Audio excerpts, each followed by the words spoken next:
안녕하세요. 저는 하나님의 신비의 말씀을 전하는 영마루입니다. 오늘은 신약 성경 요한복음 2장 18절 말씀을 시작하여 요한복음 2장 21절 말씀 속에 기록되어 있는 내용, 예수님께서 유대인들에게 성전을 헐라 그러면 내가 3일 만에 다시 일으켜 세운다는 사건의 내용의 말씀 첫 번째 시간입니다. 그럼 오늘 본문 말씀 2장 18절 말씀을 열도록 하겠습니다. 이에 유대인들이 대답하여 예수께 말하기를 네가 이런 일을 행하니 무슨 표적을 우리에게 보이겠느냐. 이 내용의 말씀은 예수님께서 유월절이 가까이 다가올 때에 예루살렘 성전 안에 들어가 보니까 유대인들이 소와 양과 비둘기와 그 하나님 성전 안에서 장사를 하고 있기 때문에 예수님이 노건으로 채찍을 만들어 가지고 그 안에 있는 소와 양과 비둘기와 돈을 쏟으시고 상을 엎으시고 성전을 깨끗하게 청결하게 정리를 하였습니다. 이때에 성전 안에서 쫓겨나간 유대인들이 예수님에게 어떤 질문을 합니다. 자, 보세요. 예수께 말하기를 네가 이런 일을 행하니 무슨 표적을 우리에게 보이겠느냐. 여기에 예수님이 성전 안에 있는 사람들을 감히 유대인들이 하는 일을 아무도 이렇게 제재를 시킬 사람이 없습니다. 그런데 예수님께서 나타나셔가지고 유대인들이 하고 있는 행사를 갖다가 완전히 정리를 해버립니다. 성전 안을 깨끗하게 정리를 해버립니다. 그럼 보세요.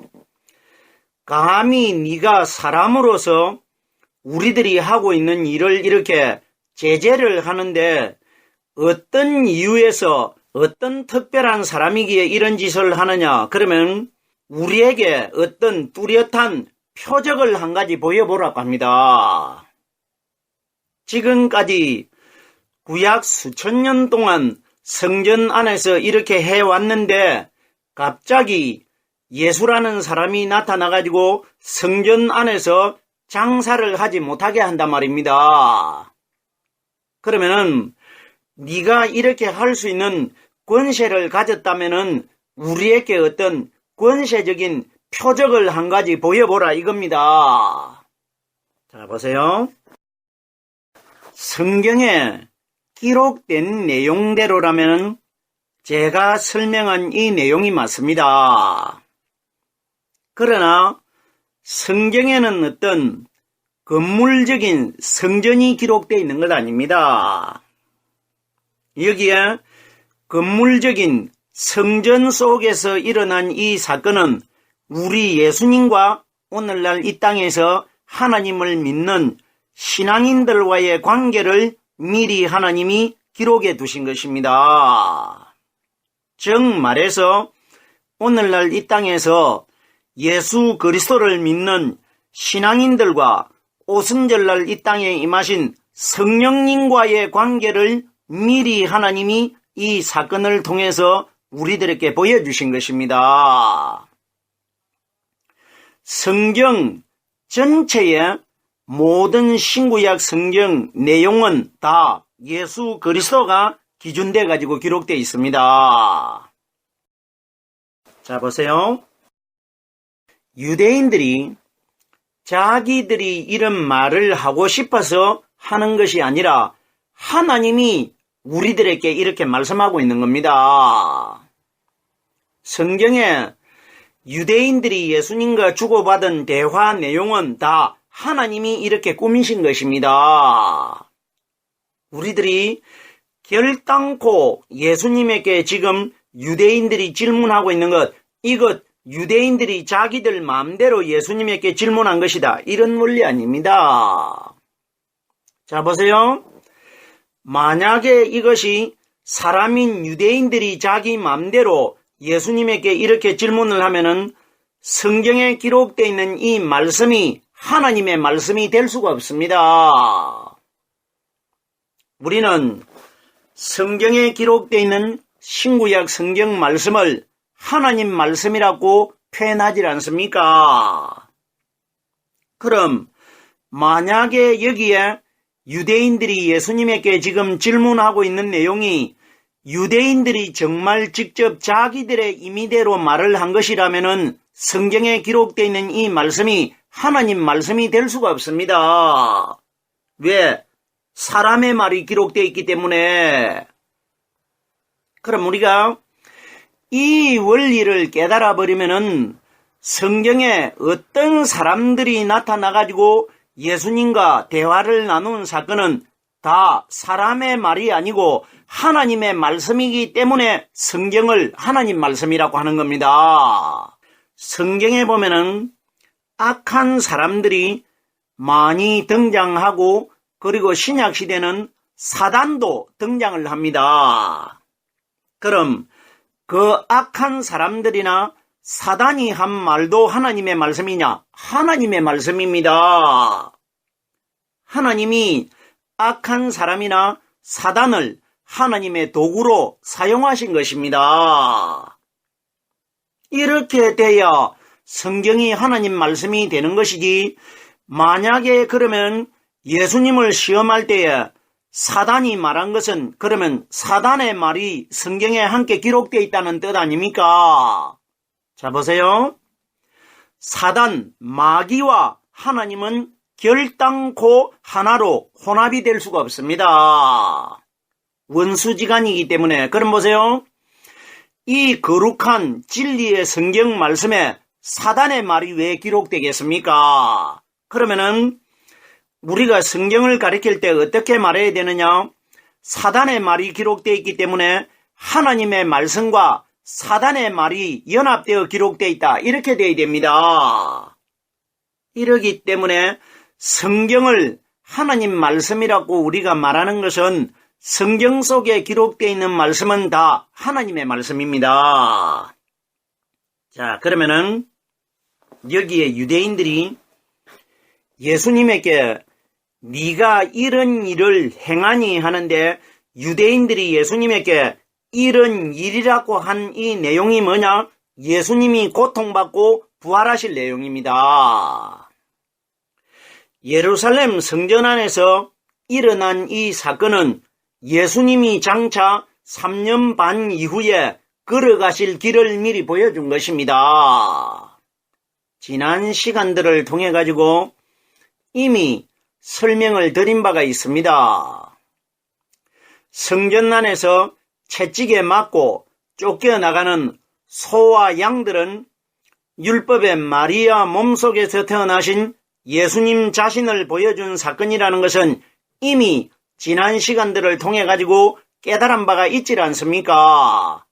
그럼 여기에 네가 이런 일을 행하니, 그럼 예수님이 보여주신 이런 일이 뭐냐? 예수님 자신의 길입니다. 자신의 길. 성경에는 예수님 이야기만 기록되어 있지 예수님과 상관되지 않고 관련이 되지 않는 내용은 한 구절도 성경에 기록이 되어 있지 않습니다. 이러기 때문에 우리 예수님께서 부활하신 직후에 엠마오로 가는 두 제자를 만나셨을 때에 모든 성경에 기록되어 있는 것은 예수님 자신에 관하여 대략적으로 기록되어 있는 것이 아니라 자세하게 기록되어 있다고 설명했습니다. 이건 무슨 원리입니까? 성경 전체는 예수님의 자신에 관하여 아주 자세하게 기록되어 있다. 이 원리입니다. 그러면은 요한복음 2장 18절 이후에 기록되어 있는 이 성전 이야기는 우리 예수님 자신의 이야기가 기록되어 있다. 이 원리입니다. 자, 보세요.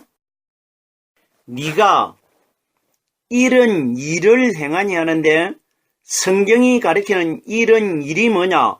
예수님이 채찍 맞고 십자가를 짊어지고 십자가 형틀 위에 못 박혀셨다가 무덤 속에 장사되셨다가 3일날 살아나는 사건을 네가 이런 일을 행하니 이렇게 표현된 겁니다. 예수님이 가실 그 길을 가리킵니다. 고통의 길과 장사될 것과 다시 부활하실 것을 미리 이 성전 사건을 통해서 예수님께서 우리들에게 보여주신 사건입니다. 네가 이런 일을 행하니 무슨 표적을 우리에게 보이겠느냐? 자 보세요. 무슨 표적이라는 것은 유대인들은 이 표적을 모르고 있다는 뜻입니다.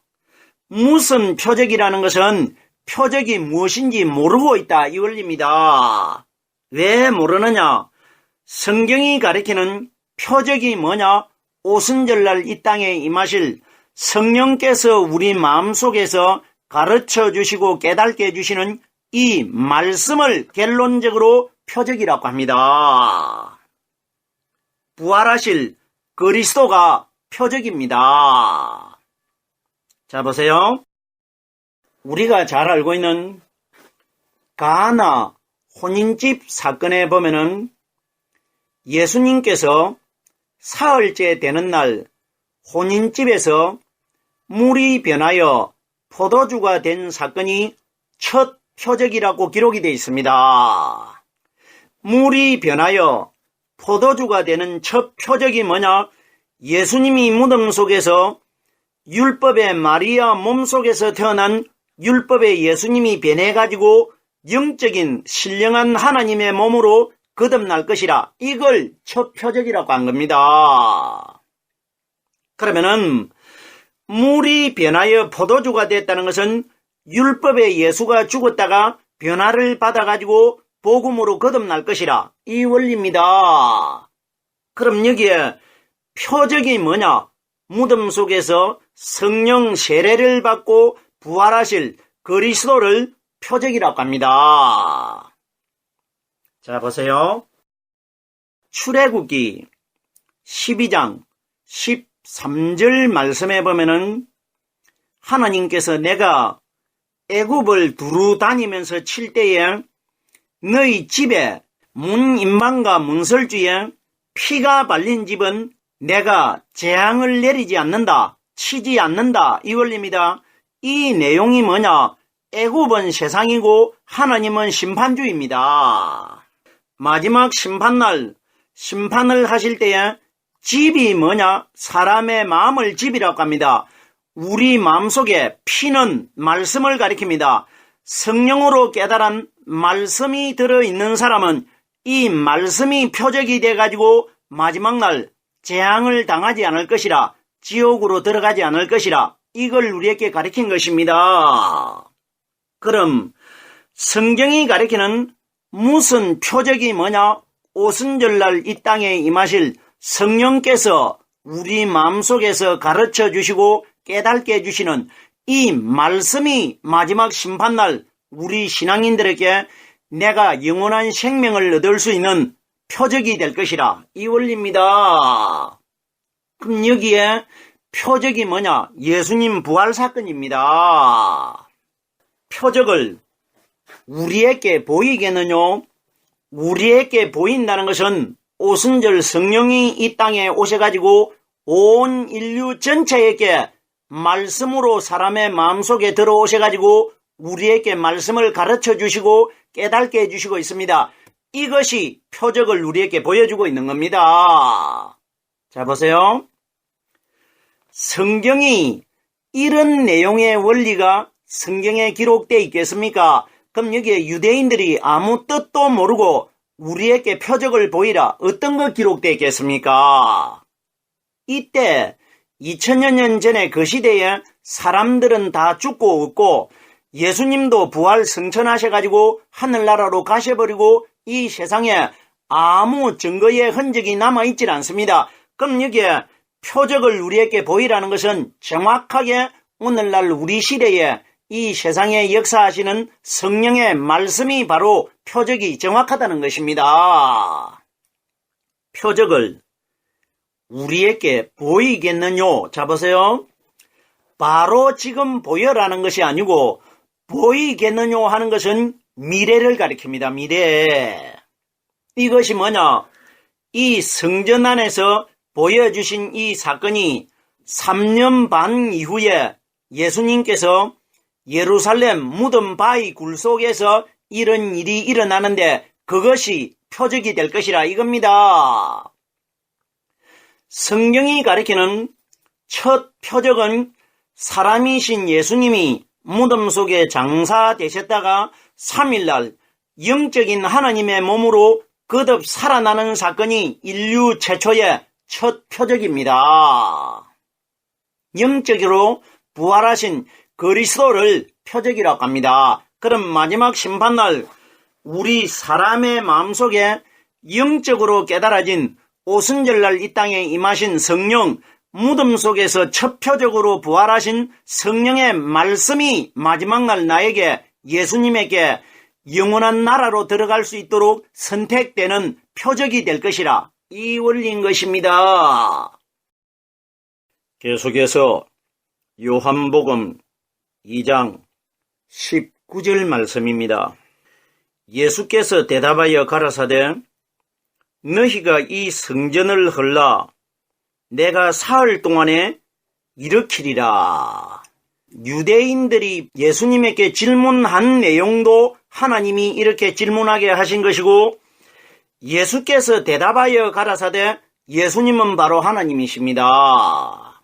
그러면은 결론적으로 질문을 하는 유대인들도 하나님이 도구로 사용하신 것이고 대답을 하시는 예수님도 하나님이 묻고 하나님이 대답하고 있습니다. 우리에게 오늘날 무엇을 가르쳐 주시느냐?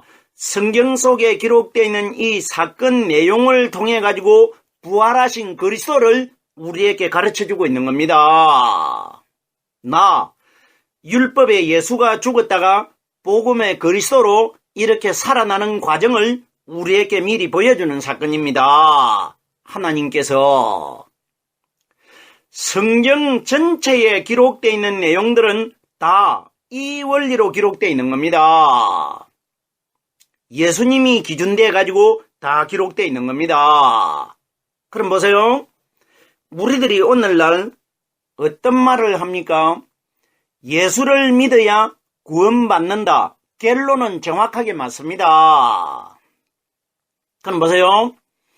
예수님을 믿으려고 해도 솔직히 예수님이 이 세상에 어디에 있습니까? 어떻게 우리가 예수님을 믿습니까? 그러면 결론적으로 영적으로 우리들이 예수를 믿을 수 있는 길은 성경에 기록되어 있는 이 말씀밖에 없습니다. 그러면은 말씀이 바로 예수님이시고 하나님이시면은 이 성경 말씀에는 예수를 믿어야 우리가 구원을 받을 수 있기 때문에 성경에 기록되어 있는 모든 내용들은 예수님에 관하여 다 기록이 되어 있기 때문에 성경 말씀을 통해 가지고 구원받을 수 있게끔 되어 있단 말입니다. 자, 그럼 보세요. 예수님께서 유대인들에게 대답을 하십니다. 너희가 이 성전을 헐라 이렇게 합니다.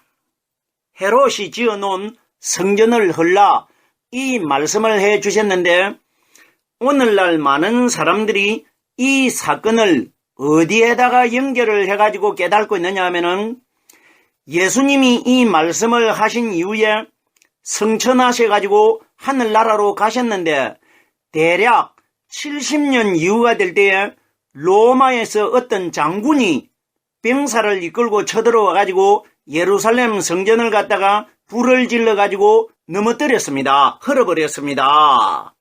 이걸 계속해서 인용을 해가지고 해석하고 있는데 이거 그런 이야기 아닙니다. 예루살렘 성전 이야기 아닙니다. 로마에 있는 디도 장군이 와가지고 예루살렘 성전을 넘어뜨린 것과 예수님이 말씀하신 것과는 전혀 관계없는 내용입니다.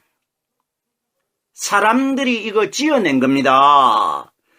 우연찮게 70년 이후에 어떤 예루살렘 성전이 로마의 어떤 장군으로 인해 가지고 회파되었다. 이런 내용과 예수님이 말씀하신 것과는 완전히 관계없는 이야기입니다. 결단코 우리가 알고 있는 이런 원리 아닙니다. 이거 사람들이 꾸며가지고 억지로 끼워 맞춘 겁니다. 이런 원리 아닙니다. 보세요.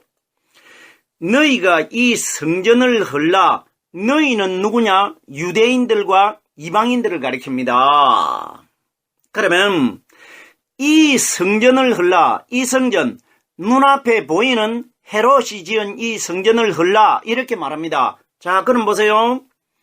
유대인들에게 예수님이 이 성전을 헐라고 하면은 유대인들이 성전을 헐어야 됩니다. 그러면은 로마인들과는 관계가 없는 내용입니다. 예수님이 대화를 한 대상들은 유대인들입니다. 자, 그러면은 이것이 무슨 이야기냐? 여기에 성전, 헤롯이 지은 성전이나 솔로몬이 지은 성전이나 모세가 지은 성막은 바로 오실 예수님의 그림자입니다. 성전 대실, 무덤 속에서 부활하실 그리스도의 그림자였습니다. 그럼 보세요. 너희가 이 성전을 헐라 하는 너희는 이 세상 인류 전체이고 이 성전이 누구냐? 눈앞에 보이는 예수님 자신을 가리킵니다. 헤롯의 성전을 가리킨 것 아닙니다. 헤롯의 성전은 예수 그리스도의 그림자이고 실체적인 성전은 눈앞에 보이는 마리아 몸속에서 태어난 율법의 예수님이 바로 성전입니다. 그러면은 너희가 이 성전을 헐라 하는 것은 너희 눈앞에 보이는 너희와 똑같은 육신을 가지고 있는 나 예수를 너희들이 헐 것이라 이겁니다. 넘어뜨릴 것이라 이겁니다. 이걸 예수님이 미리 말씀해 주시는 것입니다. 너희들이 나를 100% 십자가 위에 못 박아가지고 헐어서 넘어뜨릴 것이라 이걸 미리 보여주는 겁니다. 예수님 자신이 성전입니다. 너희가 이 성전을 헐라 율법의 마리아 몸속에서 태어나신 예수님은 넘어질 것이라 성전이 헐어질 것이라 이 원리입니다. 내가 사흘 동안에 일으키리라 이건 설명하지 아니하여도 충분히 깨달을 수 있지 않습니까? 헐어진 성전은 율법의 예수님이고 사흘 만에 일어서는 성전은 무덤 속에 부활하신 그리스도가 정확하지 않습니까? 그럼 여기에 성전의 결론체가 누굽니까? 헐어지는 성전은 율법이고 세워지는 성전은 부활하신 그리스도가 정확하다는 겁니다. 너희가 나를 죽여도 내가 3일 만에 다시 일어나겠다. 이걸 미리 보여주는 겁니다.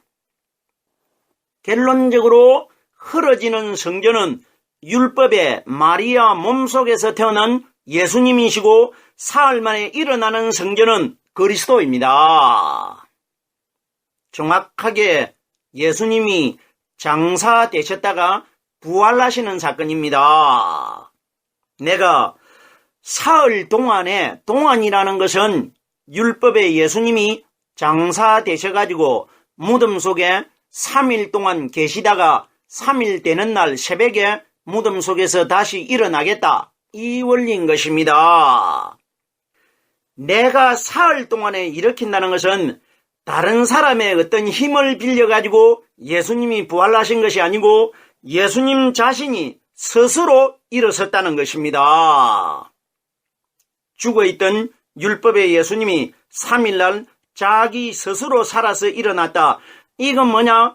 마지막 심판날 우리 신앙인들은 우리들이 가지고 있는 믿음의 결과를 통해 가지고 무덤 속에서 부활해 가지고 신령한 몸으로 거듭나게 될 것이라 이걸 우리에게 보여주는 겁니다. 어떤 다른 사람을 의해 가지고 내가 부활했을 때 신령한 하나님의 몸으로 거듭나게 되는 것이 아니라 내 믿음은 내가 가지고 내가 스스로 내 믿음을 통해서 일어나게 될 것이라. 이 원리인 것입니다. 오늘은 예수님께서 유대인들과 주고받은 내용, 너희가 이 성전을 헐라 내가 3일 동안에 일으키 세우리라 하신 내용의 말씀, 첫 번째 시간으로 요한복음 2장 18절과 19절 두 구절의 말씀을 깨달아 보았습니다. 오늘은 여기까지만 하겠습니다.